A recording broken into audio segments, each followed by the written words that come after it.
by MGov to Fire Nailing Morgan Tsvangirai and his MDC alliance can still defeat President Emmerson Mnangagwa and his reformed ZANU-PF hands down in this year's eagerly anticipated harmonized elections, an MDC official has said. Job Sikhala MDC National Executive member Job Sikhala told the Daily News this week that if Mnangagwa was to allow a free and fair election, he would be Tsvangirai's political breakfast. Tsvangirai can still blow Gwina Mnangagwa's nickname out of the water even in his current state of health. All things equal, a Sikhala Tsvangirai will defeat a fit Mnangagwa any day in a free and fair contest.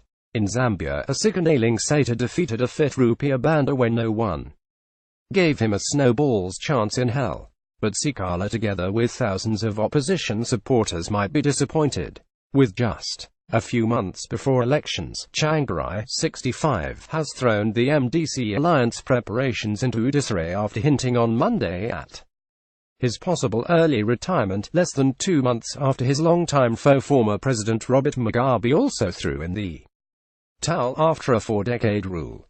Mugabe, 93, resigned after a near-bloodless military intervention in the pre-dawn hours of November 15, 2017, with his deputy, Mnangagwa, taking over. The former president's resignation had raised hopes for MDC members who felt Tsvangirai would at long last be able to win this year's presidential elections, something he has over the years since 2002 been denied by Mugabe. Tsvangirai, who has been in and out of a South African hospital since divulging his illness in 2016, triggered succession debate within the MDC immediately after his Monday announcement, with names of 2 of his 3 deputies, Nelson Chamisa and Elias Mudzuri, being bandied around as possible replacements. Sikhala, however, said Tsvangirai's 3 deputies Thoko Zani-Kope, Chamisa and Mudzuri's brands would be difficult to market in time for the elections. He dismissed them as too small for his boots. I still believe a nailing Morgan Tsvangirai is a better brand than all ambitious people in the MDC put together, so the only solution lies in us praying that he recovers and that God gives him better health, said Sikhala. In his New Year's message soon after Mnangagwa had visited to check on him, Tsvangirai released a statement saying he was looking at the imminent prospects of us as the older generation leaving the levers of leadership to allow the younger generation to take forward this huge task. He added that his decision to appoint 2 other Vice Presidents, Mudzuri and Chamisa, was not by accident, as he was preparing for the future.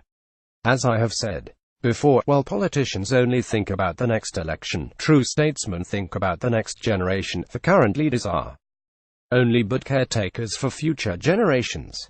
We do not have any entitlement to lead, but we have a duty to serve. We must recognize the imperative that new hands, with the full blessing of the people, must take this struggle and this country forward, with the destination remaining the same: a society that prides itself for not leaving anyone behind in the pursuit of freedom, prosperity and happiness.